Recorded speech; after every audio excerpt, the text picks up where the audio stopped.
paano kumuha ng Philippine passport. How to get the Philippine passport.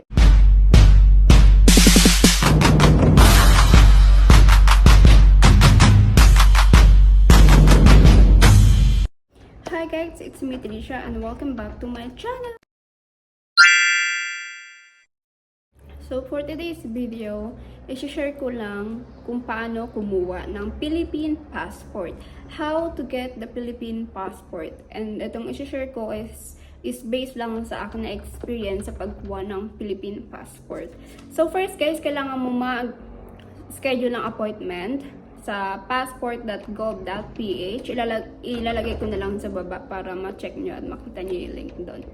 So, may listahan ako dito kasi minsan nakakalimutan ko kung ano-ano yun. So, sinulat ko na lang din siya. So, during the appointment, kailangan yung dalhin yung PSA nyo, original and photocopy, and valid ID na government ID, photocopy and original din. At wag na wag niyong kakalimutan yung ID o kahit photocopy yan. Kailangan yung dalhin ang original and photocopy. Okay guys? And kailangan nyo rin mag-fill out doon sa application na isasend yun sa email nyo. Kailangan i-fill upan nyo yun. And then, kailangan nyo din dalhin yung printed e-receipt.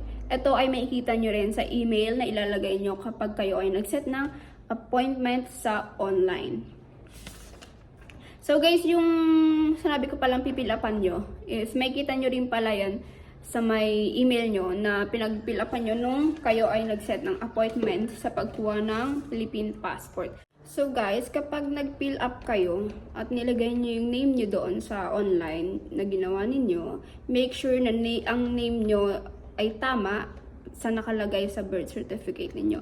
Baka yung pangalan nyo sa birth certificate nyo is Batman tapos nilagay nyo sa online appointment is Superman. So, no tayo dyan. And then guys, kapag nakapag-set na kayo ng appointment, syempre may mga date yun kung kailan kayo pupunta at kung anong oras kayo pupunta kasi may mga oras yun eh. So, kunwari mga 2 PM ka, kailangan before 2 PM nandun ka na.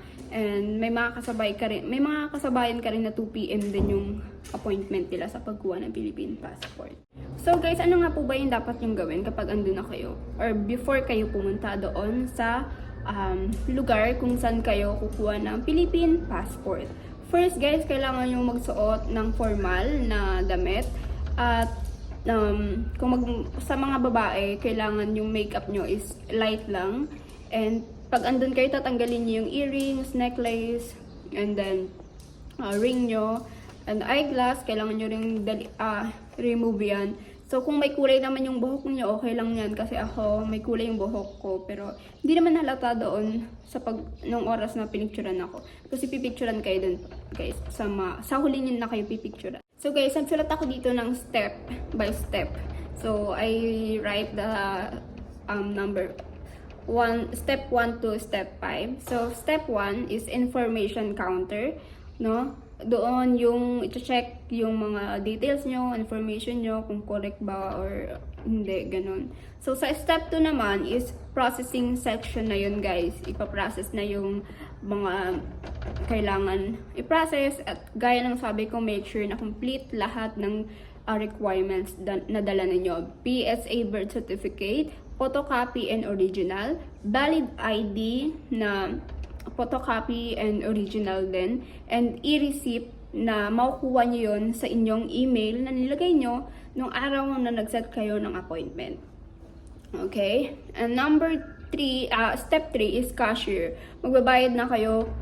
Ang babayaran nyo lang yung kung ito ba yung i-deliver sa address nyo, yung passport na i-deliver sa address nyo, ayun yung babayaran nyo. So nung pinili ko is i-deliver sa address ko, nagbayad ako ng 150 pesos. Okay, and step 4, encoding section. Ito yun nga gaya ng sabi ko, i-deliver yung Philippine passport nyo, ilalagay doon yung address, name nyo, ganun. So, yun lang guys. Step 5, at yung tatanungin kayo kung gusto nyo ba i-deliver sa inyo or pipick upin nyo doon sa lugar kung saan kayo kung saan kayo kumuha ng Philippine passport. So, your passport will be available for pick-up or delivery after 1 to 2 weeks after your application. So, ganun lang guys. Actually, madali lang at sobrang bilis lang ng process kasi parang nung time din na kumuha ako ng Philippine passport is mga wala pang 30 minutes ata yun. Okay na, pipicturan ka na. Basta complete lahat ng details mo. And yun, parang ilang days lang, wala pa atang 2 weeks, na-deliver na rin sa akin ang aking passport. So again guys, kung pupunta kayo sa mismong araw ng inyong appointment, make sure na dala nyo ang PSA original and photocopy, valid ID original and photocopy, e-receipt. Guys, huwag nyo rin kakalimutan yun. So, kasi kapag nakalimutan nyo, kahit photocopy yan, babalik at babalik kayo. Kailangan nyo muna kumuha ng, or i-photocopy mo muna yan bago ka bumalik dun. So, sayang kapag hindi kayo nakakuha sa araw na yun. So, make sure na complete ang inyong mga requirements. So, yun lang guys ang aking isi-share kasi yun lang din naman yung ginawa at na-experience ko sa araw ng pagkuha ko ng aking Philippine passport. Please like, share, and subscribe and hit the notification bell for more videos and updates.